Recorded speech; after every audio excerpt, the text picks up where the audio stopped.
একটা মা তার সন্তান থেকে এত বেশি সন্তানের জন্য কষ্ট করে, পৃথিবীর কোন পুরুষের পক্ষে এই কষ্ট সহ্য করা কখনো সম্ভব নাকি? একটা সন্তান যখন মায়ের গর্ভে চলে আসে, ডাক্তারি সায়েন্স বলে মায়ের গর্ভে আসার পরে সন্তানের পা দুখনো থাকে মায়ের কলিজার দিকে। সন্তানটা যখন একটা লাথি মারে, মায়ের অন্য কোথাও না লেগে সরাসরি মায়ের কলিজায় লেগে যায়।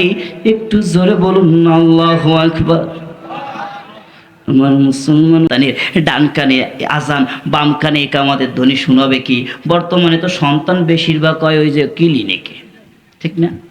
কোন রকম কিছু হইলে ওরে সুবহানাল্লাহ ধইয়া লয়ে যায় ক্লিনিকে। ডাক্তারটা আমার মতো কষাই তো আর কেউ নাই, টাকা দেবেন আর পেট কাটবো, আছে না? পেট কাটে বা সিংকিটের হল ভাই। আরে আমার মুসলমান ভাইরা রে, ও পদ্মার অন্তরালের মাগ, ভালো করে শুনিয়া লও, সন্তান ছেলে হলেও শুকরিয়া করবেন আল্লাহর, মেয়ে হলেও শুকরিয়া জ্ঞাপন করতে হবে আল্লাহর। আমার ভাইরা রে, এরপরে সন্তান জন্মের পরে সন্তানের ডান কানে আজান, বাম কানে ইকামতের ধ্বনি শুনিয়ে দেওয়ার দরকার আছে না নাই?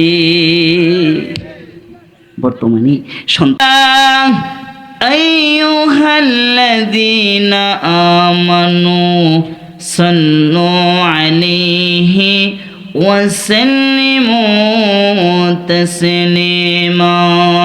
আল্লাহুম্মা সাল্লি আলা সাইয়্যিদিনা মাওলানা মুহাম্মদ ওয়া আলা আলি সাইয়্যিদিনা মাওলানা মুহাম্মদ। আল্লাহুম্মা সাল্লি আলা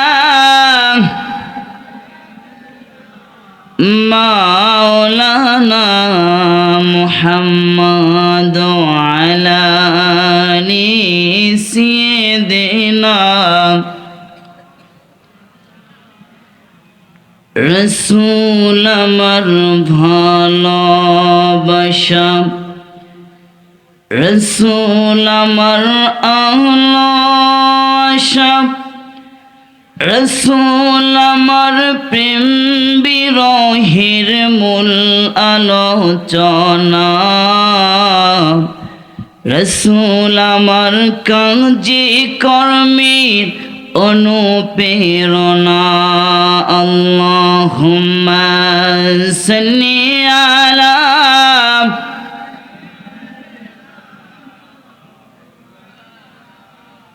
মুহাম্মাদ ওয়া আলা আলি সাইয়্যিদিনা। নসিবে যার লেখা আছে পরকালে জাহান্নাম, পড়বে না সে নবীর দুরুদ, দিবে না নবীকে সালাম। আল্লাহুম্মা সাল্লি আলা মাওলানা মুহাম্মদ ওয়া আলা আলি সাইয়্যিদিনা। একটু জিকির করি লা ইলাহা লা ইলাহা, জোরে লা ইলাহা বলো, লা ইলাহা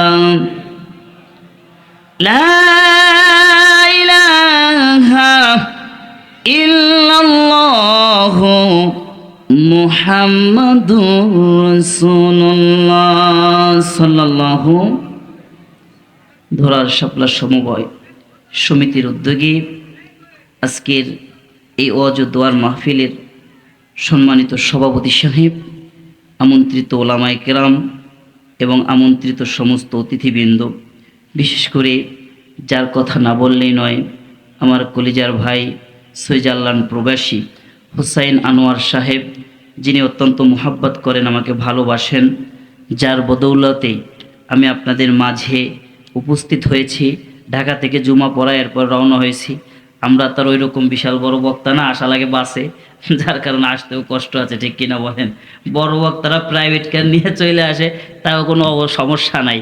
আর আমার মতো বক্তা যারা আছে, এগো মনে করে যে জার্নি করতে করতে দিন শেষ। আইসে কোনো রকম নামাজটা পড়লাম, উঠলাম, কোনো কিছু খাওয়ার সম্ভাবনা হচ্ছে না, শুধু একটু পানি। কথা বুঝতে পারছেন? যাই হোক, অল্প সময়ে আপনাদের মাঝে আলোচনা করবো ইনশাল্লাহ। আপনারা শুনবেন তো ইনশাল্লাহ?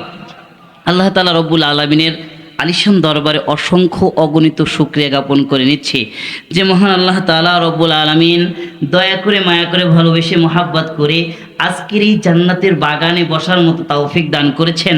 এই জন্য সকলে মন থেকে শুকরিয়া তান জ্ঞাপন করে নিচ্ছি। সকলে বলে আলহামদুলিল্লাহ।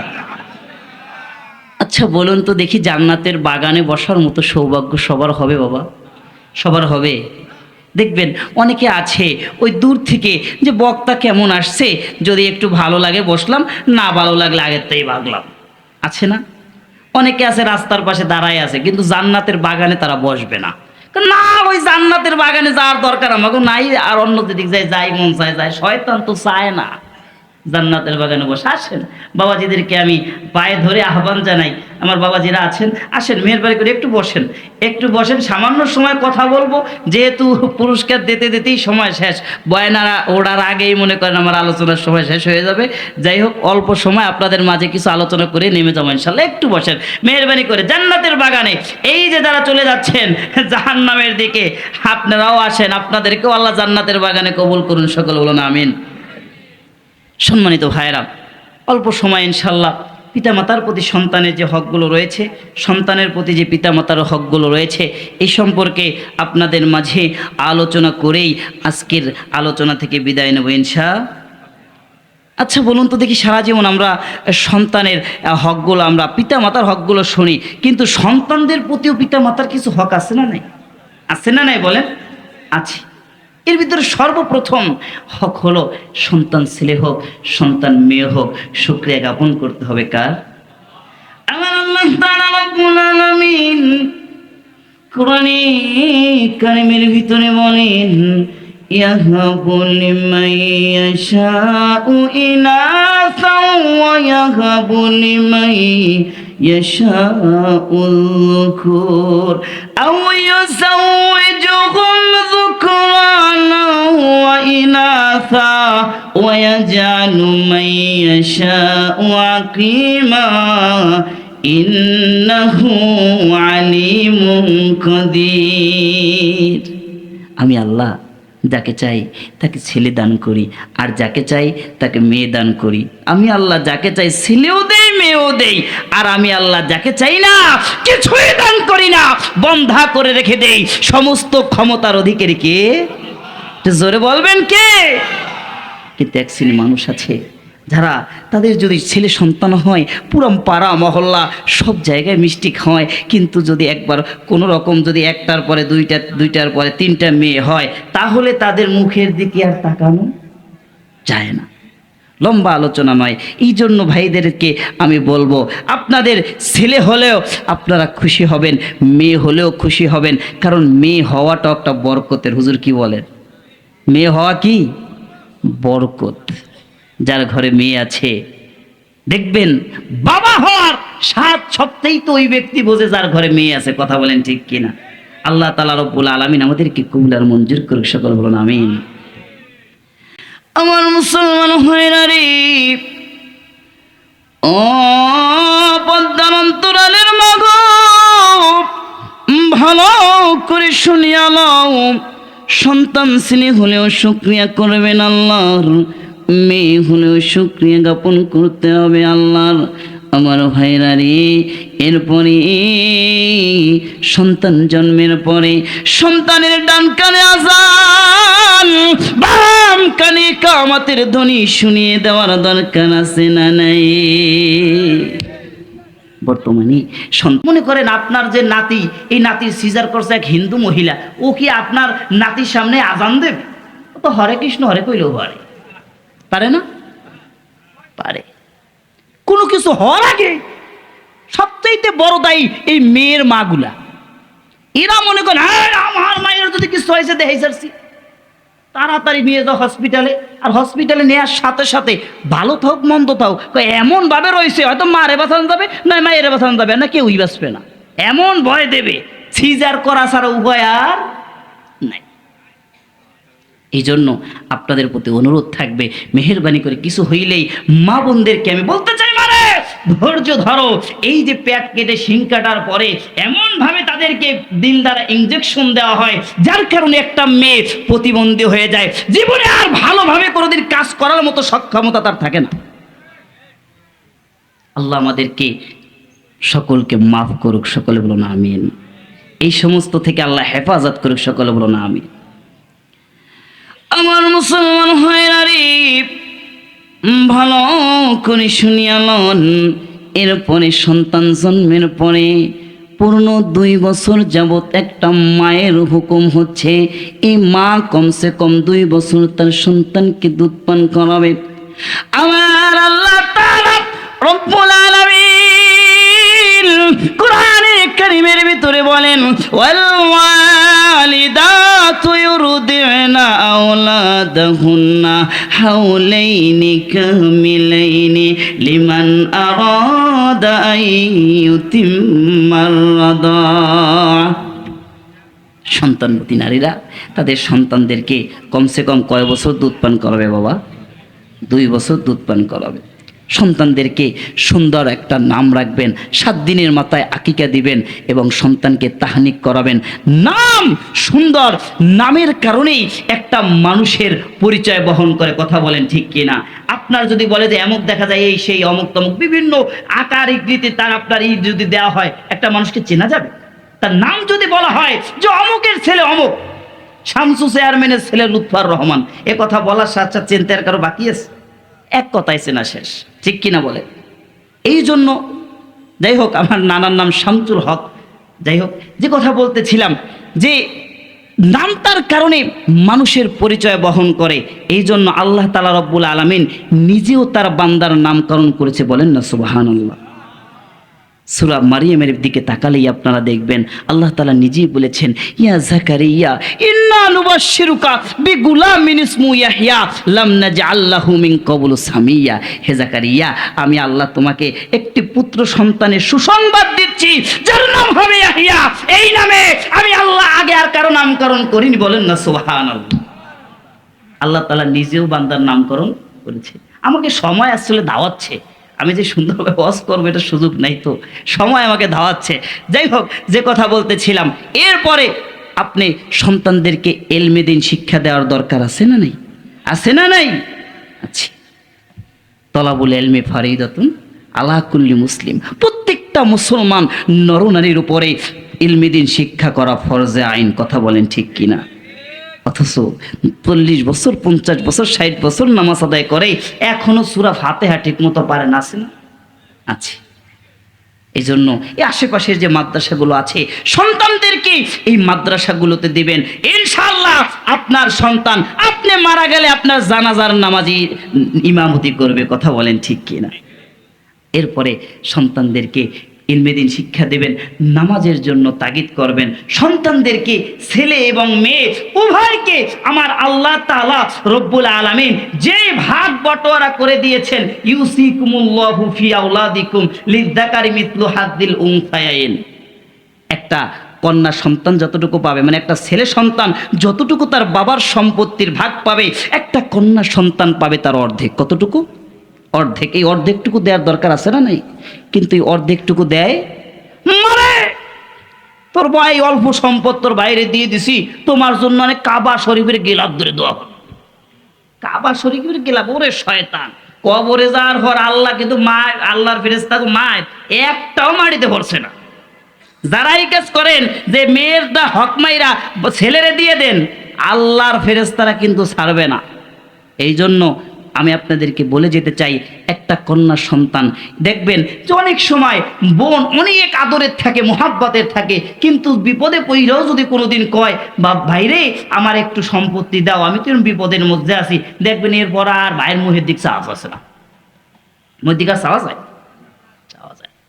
এই জন্য সন্তানদেরকে আমি আপনাদের কাছে অনুরোধ করব, আপনার সন্তান যে কন্যা সন্তান আছে এই কন্যা সন্তানের হকটুকু আদায় করে দেবেন ইনশাআল্লাহ। আমার মুসলমান ভাইরা রে, ভালো করে শুনিয়া নাও, আমার আল্লাহ তাআলা রব্বুল আলামিন বলেছেন আকাদা রাব্বুকা আল্লা তা'বুদু ইল্লা ইয়াহু ওয়া বিল ওয়ালিদাইনি ইহসানা। একটু জোরে বলা যাবে কি সুবহানাল্লাহ? আল্লাহ তাআলা রব্বুল আলামিন বলেন ইবাদত করবা একমাত্র আমি আল্লাহ তাআলা রব্বুল আলামিনের, আর আমি আল্লাহর ইবাদতের পরে দ্বিতীয় যেই কাজটি তোমরা করবা, পিতা মাতার সাথে ভালো আচরণ করবা। একটু জোরে বলা যাবে কি আল্লাহু আকবার?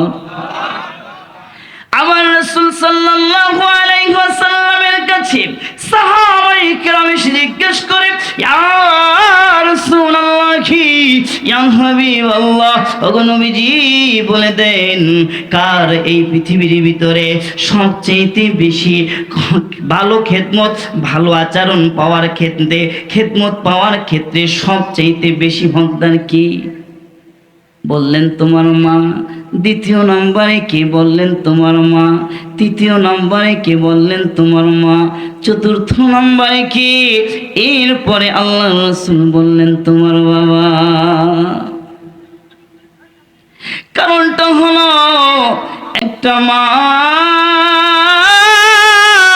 তার সন্তান থেকে এত বেশি সন্তানের জন্য কষ্ট করে, পৃথিবীর কোন পুরুষের পক্ষে এই কষ্ট সহ্য করা কখনো সম্ভব নাকি? একটা সন্তান যখন মায়ের গর্ভে চলে আসে, ডাক্তারি সায়েন্স বলে মায়ের গর্ভে আসার পরে সন্তানের পা দুখানো থাকে মায়ের কলিজার দিকে। সন্তানটা যখন একটা লাথি মারে, মায়ের অন্য কোথাও না লেগে সরাসরি মায়ের কলিজায় লেগে যায়। একটু জোরে বলুন আল্লাহু আকবার। আমার মুসলমান ভাইরা রে, ভালো করে শুনিয়ালাম, মায়ের কলিজা বরাবর আঘাত আনার পরে মা অনেক সময় শোয়া থাকলে দাঁড়ায়া যায়, দাঁড়ায় থাকলে অনেক সময় বসে পড়ে। এরপরে আল্লাহর কাছে দোয়া করে, আল্লাহ আমার যত কষ্ট হোক না কেন আল্লাহ আমার সন্তানটাকে তুমি ভালো রাখিও, আমার সন্তানটাকে তুমি ভালো রাখিও। আল্লাহ বলে কি বলে না? একটা সন্তান জন্মের সময় ডাক্তারি সায়েন্স বলে কোন মানুষের যদি 45 ইউনিট পেন অথবা তার চাইতে বেশি ব্যথা অনুভব করে, ওই ব্যক্তি হয়তো বেহুশ হয়ে যাবে, আর না হয় দুনিয়া থেকে চিরবিদায় হয়ে যাবে। কিন্তু একটা মা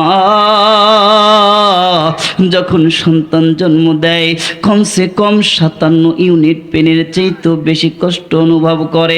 সন্তানটা যখন মায়ের গর্ভে চলে আসে, অনেক বোন, অনেক মা, অনেক মেয়ে তার মাকে ডেকে বলে, মা গো আমি মনে হয় আর বাঁচবো না, আমাকে তোমরা ক্ষমা করে দিও মা।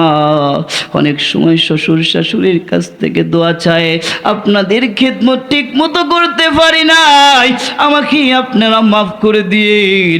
অনেক সময় নিজের স্বামীকে ডেকে বলে, প্রাণের স্বামী রে আপনার খেদমত আমি ঠিক মতো করতে পারি নাই, আমাকে আপনি মাফ করে দিয়েন। এই গত সপ্তাহের কথা বলছি, আমার বোন, মেজ বোন, বয়সটা তো বেশি নয়, গর্ভে সন্তান ছিল, সন্তান হবে কয়েকদিন পরে আল্লাহ তাআলা আমার বোনটাকে নিয়ে গেলেন। এইরকম ভাবে সমস্ত বোন, সমস্ত মা সন্তানের জন্য কষ্ট সহ্য করে কি করে না? সন্তান ভূমিষ্ঠ হওয়ার পরে নিজে ভিজা কাঁথায় শুইয়া, ভিজা বিছনায় শুইয়া সন্তানটাকে শুকনা জায়গায় রাখে। তার নাম হলো মা। দীর্ঘ 2টা বছর 2.5 বছর সন্তানটাকে দুধ পান করায় কি করায় না? আমার মুসলমান হইরা রে, এরপরও দেখবেন এক শ্রেণীর মানুষ আছে তার মায়ের সাথে খারাপ আচরণ করে, বাবার সাথে খারাপ আচরণ করে। এরকম মানুষজন এই পৃথিবীতে আমাদের দেশে আছে না নাই? আছে না নাই? বাস্তব ঘটনা আপনাদের সামনে তুলে ধরছে। এক সাংবাদিক পিতা মাতার জন্য একটা কলম লিখবে, এই জন্য সে চলে গেছে বৃদ্ধাশ্রমে।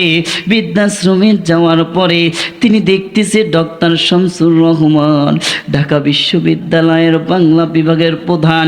এই ডক্টর শামসুর রহমানকে দেখা যায়, বলে স্যার আপনি কি ডক্টর শামসুর রহমান নন? বলে হ্যাঁ আমি ডক্টর শামসুর রহমান। বলে তুমি কে বাবা, তুমি কে? বলে সাংবাদিক, আমি সাংবাদিক। বলে আমি একজন সাংবাদিক। ও স্যার আপনি কান্না করছেন দেখলাম। বলে বাবা গত কয়েকদিন হলো আমার সন্তানেরা তাদের বোঝা মনে করে আমাকে এইখানে রেখে গিয়েছে বৃদ্ধাশ্রমে। বলে স্যার এই জন্য কাঁদেন নাকি? বলেন না এই জন্য কাঁদি না, আমার বাবা তারও তো টাকা পয়সার কোনো কিছুর অভাব ছিল না। আমার পরিবারের লোকজনগুলো আমার বাবাকে বোঝা মনে করতো। আমি আমার বাবাকে গত 10 বছর আগে এই বৃদ্ধাশ্রমে রেখে গিয়েছিলাম। রেখে যাওয়ার সময় একটা চিঠিতে লিখে দিয়ে গিয়েছিলাম, ও বাবা এই পৃথিবীর মানুষগুলা তোমারে বড় বোঝা মনে করে বাবা, আজকে তোমার এই বৃদ্ধাশ্রমে রেখে আমি একটু হালকা হলাম। আমার বাবার সেই রুমটাতে বাক্যের কি নিম্ন পরিবেশ, আমাকেও আমার আল্লাহ তাআলা রব্বুল আলামিন আমার বাবাকে আমি যেই রুমে রেখে গিয়েছিলাম আমার জন্য সেই রুমটাকে বাজেট করে দিয়েছে। আজকে যখন ওই চিঠিটা পাইছি, চিঠিটা যখন খুলছি আমি আর নিজের কান্না ধরে রাখতে পারি নাই। আমিও যেমনি আমার বাবাকে রেখে গিয়েছিলাম, আজকে আমারও টাকা পয়সার বেশি অভাব নাই, কোনো কিছুর কোনো অভাব নাই।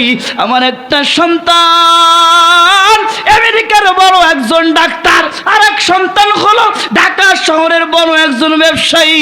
এত কিছু থাকার পরেও আমার সন্তানগুলা আমাকে বোঝা মনে করে আজকে এখানে রেখে গিয়েছে।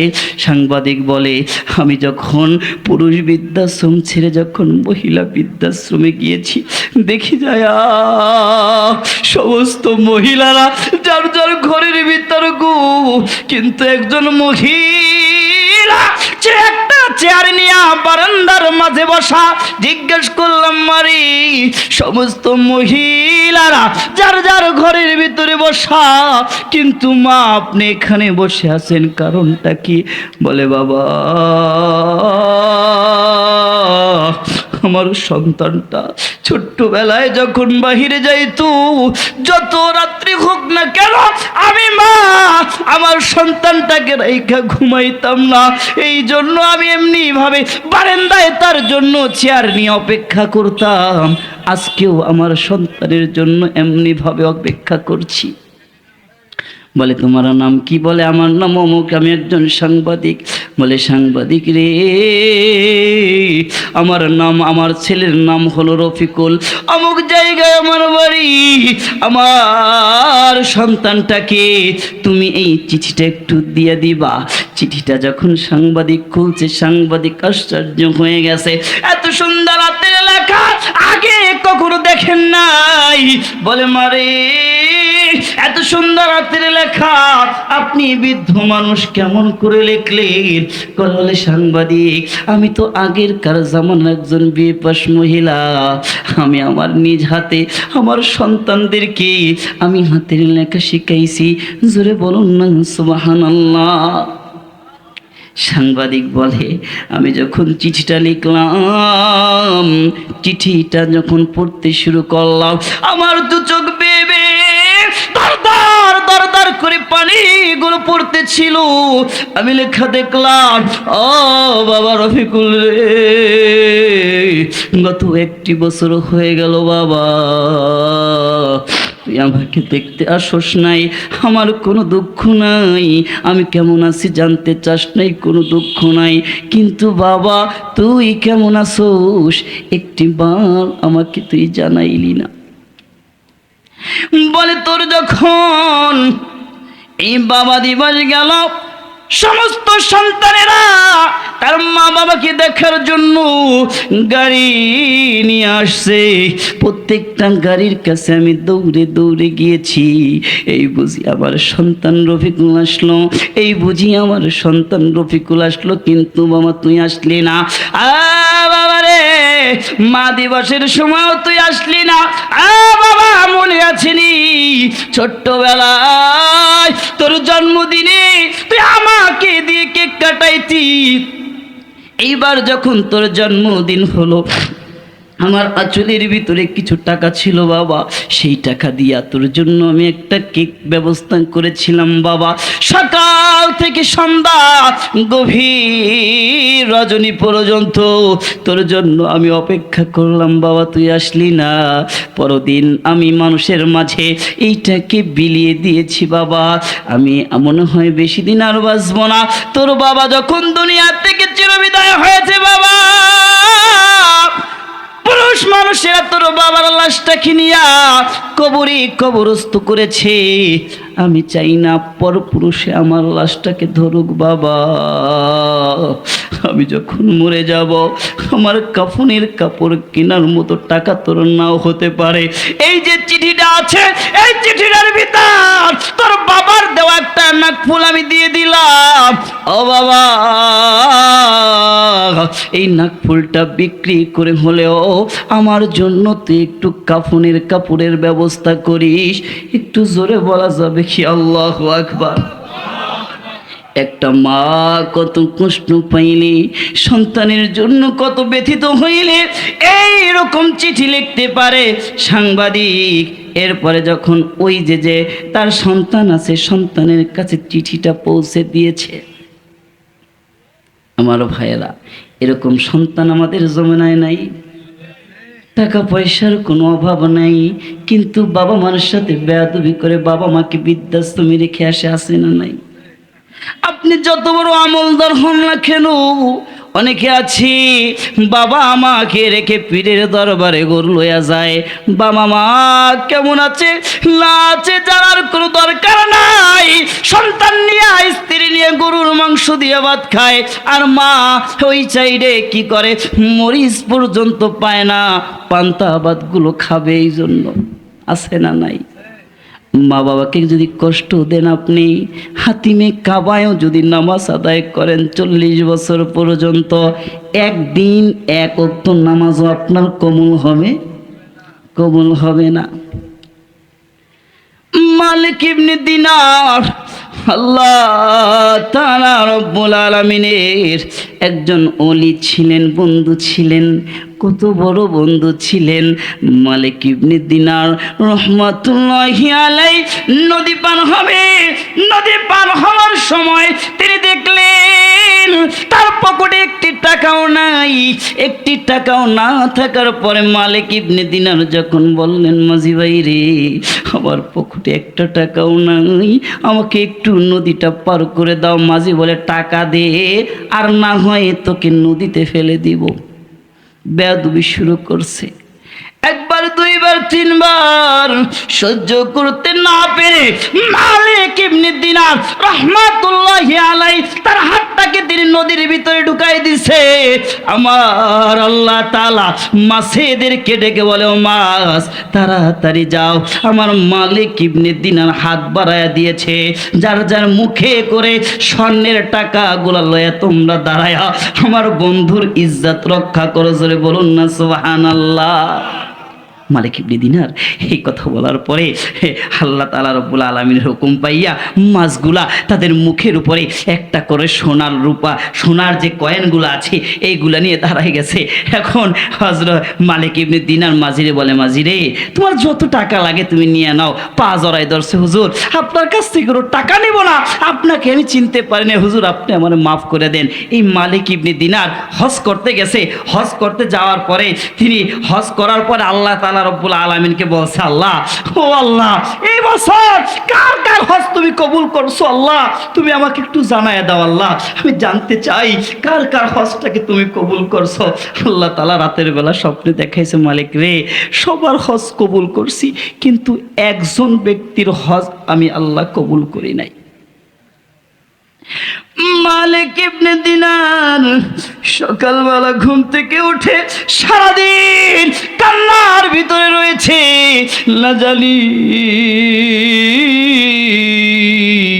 আল্লাহ তাআলা রব্বুল আলামিন যেই ব্যক্তির হজকে কবুল করে নাই, মনে হয় ওই ব্যক্তি আর কেউ।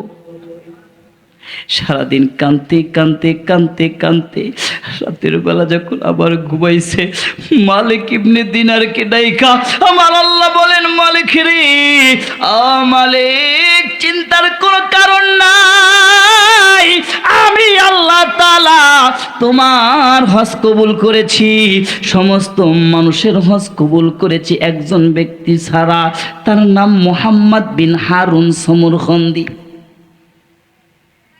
সকালবেলা ঘুম থেকে উঠে মুহাম্মদ বিন হারুন সমরখন্দির খোঁজে বের হয়ে গেছে মালিক ইবনে দিনার। এরপরে যায় মানুষের কাছে জিজ্ঞেস করছে, মুহাম্মদ বিন হারুন সমরখন্দি কি তোমরা চেনো নাকি? বলে হ্যাঁ চিনি, যার বাড়ি ইরাকে, তিনি 40 বছর মাকামে ইব্রাহিমে নামাজ আদায় করে। জোরে বলুন না সুবহানাল্লাহ। কত বছর নামাজ আদায় করে? 40 বছর নামাজ আদায় করে, কিন্তু তার হজ হইছে না। মালিক ইবনে দিনার মনে মনে চিন্তা করে, হায় রে এত আমলদার ব্যক্তি, এই ব্যক্তির হজ কবুল হইল না, কারণ কি? বলে তার আর কি কি আমল আছে? বলে রে প্রতি বছর একটা মানুষের জন্য আল্লাহ 5টা দিন রোজা রাখা হারাম করে দিয়েছে, এই 5 দিন ব্যতীত বাকি কোন সময় সে রোজা ছাড়ে না। জোরে বলুন না সুবহানাল্লাহ। বছরে কয় দিন রোজা? 5 দিন রোজা রাখা হারাম, বাকি কোনোদিন সে রোজা ছাড়ে না। রাতের বেলা তাহাজ্জুদ নামাজ ছাড়ে না, দিনের বেলা সে নফল নামাজ পড়ে। হযরতে মালিক ইবনে দিনার আশ্চর্য হয়ে গেছে, এত বড় একজন আল্লাহর বান্দা, আল্লাহর ওলি আমলদার ব্যক্তির হজ কি আল্লাহ কবুল করলেন না? কারণটা কি? তার কাছ থেকে, ওই মানুষের কাছ থেকে তার পরিচয় নিয়ে অমুক জায়গায় মরুভূমির ভিতরে গাছের নিচে দাঁড়ায়া দাঁড়ায়া মালিক ইবনে দিনারকে বলে, ওই যে মুহাম্মদ বিন হারুন সমরখন্দি ওইখানে বসে বসে দাঁড়ায়া দাঁড়ায়া আল্লাহর ইবাদত করে। একটু জোরে বলা যাবে কি সুবহানাল্লাহ? মালিক ইবনে দিনার তিনি গেছে ওইখানে, যায় দেখে আসলে একটা লোকের হাত নাই, এক হাত নাই, কিন্তু ওই লোকটা এত সুন্দর ধীর স্থির ভাবে আল্লাহ তাআলা রব্বুল আলামিনের ইবাদত করতেছে, নামাজ আদায় করছে। বলেন না সুবহানাল্লাহ। আমার মুসলমান ভাইরা রে, বন্ধন অন্তরের মাগো ভালো করে শুনিয়ালাম। সময় শেষ, 5 মিনিট দেওয়া যাবে না? যে কথা বলতেছিলাম ভালো করে শুনিয়া লও। মালিক ইবনে দিনার যায়া তার কাছে দাঁড়াইছে, নামাজ শেষ হওয়ার পরে সালাম দিছে, ভাই আপনার নাম কি? মুহাম্মদ বিন হারুন সমরখন্দি নাকি? বলে হ্যাঁ আমার নাম মুহাম্মদ বিন হারুন সমরখন্দি। বলে আপনি কি? বলে আমি মালিক ইবনে দিনার। বলে আমি মালিক ইবনে দিনার। বলে আপনার জন্য একটা দুঃসংবাদ আছে, আল্লাহ তাআলা জানাইছে আপনার হজ আল্লাহ কবুল করে নাই। আমার মুসলমান ভাইরা রে, এই কথা বলার পরে মুহাম্মদ বিন হারুন সমরখন্দি বলে, হুজুর এই পর্যন্ত 40 দিন 40 জন ওলি আবদাল প্রত্যেক বছর এই 40 বছর পর্যন্ত প্রতি বছর একজন করে ওলি আবদাল আইসা আমাকে খবর জানায়া যায় যে আমার হজ কবুল হয় না। বলে তুমি কি আমল করছো যার কারণে এত আমল করার পরেও তোমার হজ কবুল হয় না? বলে হুজুর আমি একজন মদ্যপায়ী ব্যক্তি ছিলাম, আমি মদ্যপান করতাম, মদ পান করতাম। রোজার আগের দিন, শাবান মাসের শেষের দিন আমি যখন মদ পান করে বাড়িতে এসেছি, আসার পরে আমার মা আমাকে ডেকে বলে, মুহাম্মদ বিন হারুন সমরখন্দি ভালো করে শুনিয়া লও, এই যে রোজা সামনে আসছে, সকলার সন্তানগুলা রোজার জন্য প্রস্তুতি নিচ্ছে, কিন্তু তুমি এখনো মদ পান করে আসছো, তোমার মতো সন্তান থাকার চাইতে না থাকা ভালো। আমার সাথে তর্ক বিতর্ক শুরু হয়ে গেল। আমার মাকে আমি এক প্রকার আঘাত করলাম। আঘাত খাওয়ার পরে আমার মা আমার প্রতি আরো বেশি রাগ হয়ে গেল। এক পর্যায়ে আমি সহ্য করতে না পেরে উনুনি আমার মা কি করতো, বড় বড় ওই সময় বড় বড় উনুন ছিল, চুলা ছিল, এই চুলার উপরে রুটি বানাইতো। আমি আমার মা ওই বৃদ্ধ মাকে নিয়ে আমি ওই উনুনের ভিতরে ছেড়ে দিলাম। মুহূর্তের ভিতরে আমার মা পুরে আঙ্গার হয়ে গেল। জোরে বলুন না নাউজুবিল্লাহ। আমার স্ত্রী আমাকে ঠেলে কোন রকম আমাকে ঘরের ভিতরে ঢুকায়া তালা মেরে দিয়েছে। সকালবেলা যখন আমি ঘুম থেকে উঠলাম, আমাকে এখানে আটকায় রাখছো কেন? বলে না না না, তোমার মতো জাহেলের সাথে আমি আর সংসার করব না। বলে কেন, আমি কি করছি? বলে তুমি কি করছো তুমি জানো না? তুমি মদ পান করে এসে মাতাল অবস্থায় নিজের মাকে তুমি চুলার ভিতরে ছেড়ে দিছ। স্ত্রীর কথা শুনে ঘরের দরজা ভেঙে বের হয়ে দেখে মায়ের পুরা কঙ্কালটা পড়ে আছে। মালিক ইবনে দিনার বলে, ওই সময়ে কোটি কোটি টাকার মালিক, বর্তমান সময়ে যে টাকা পয়সা সেই অনুযায়ী হিসাব করলে ওই সময়ের 8000 স্বর্ণ মুদ্রা মালিক ইবনে দিনার মালিক ছিলেন। জোরে বলুন না সুবহানাল্লাহ।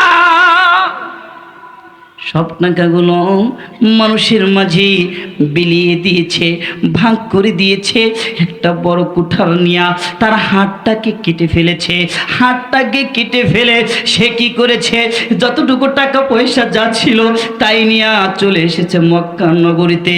40 বছর ধরে আল্লাহর ইবাদত করে, হাতিমে কাবায় নামাজ আদায় করে, এরপরেও আল্লাহ তাআলা রব্বুল আলামিন এই 40 বছরেও তারে মাফ করছে না।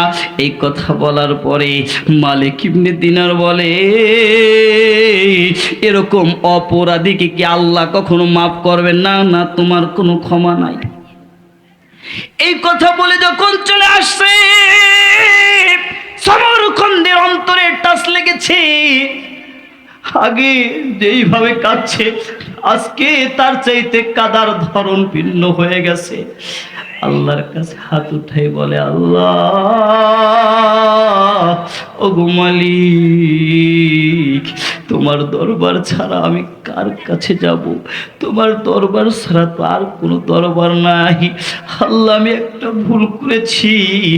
আল্লাহ 40 বছর আমি তোমার কাছে কান্দি। আল্লাহ আমার মতো গুনাহগারকে একটু মাফ করা যায় না?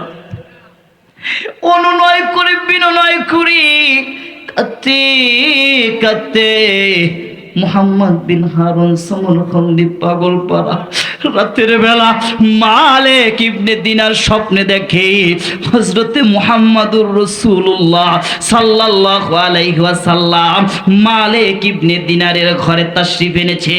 জোরে বলুন না সুবহানাল্লাহ। যেই রুমের ভিতরে মালিক ইবনে দিনার শোয়া ছিল, ওই ঘরের ভিতরে আমার রাসূল তাশরিফ এনেছে।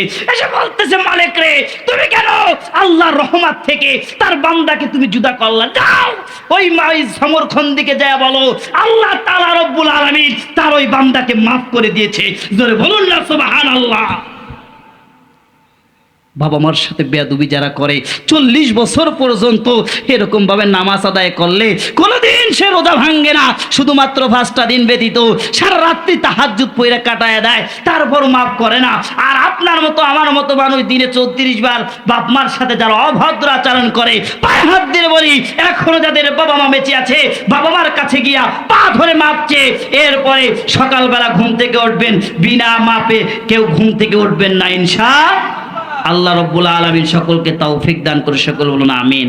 অল্প সময় আপনাদের মাঝে আমি পেয়েছি, আসলে আমি আলোচনা এত সংক্ষিপ্ত আলোচনা আমি কখনো করতে পারি না, তারপরও যেহেতু সময় নাই কিছু করারও নাই, এই জন্য আমি মনে করেন যে আলোচনা করছি আর দাওয়াইছি। যাই হোক, আল্লাহ তাআলা রব্বুল আলামিন কোনোদিন চায় তো আপনাদের পাশের এলাকার মানুষ, আমি এই যে টুপুরিয়া বাড়ি, এই যারা আছে সবাই তো যে নানা বসা আছে, মামা বসা আছে, সবাই আত্মীয় স্বজন ভাই ব্রাদার।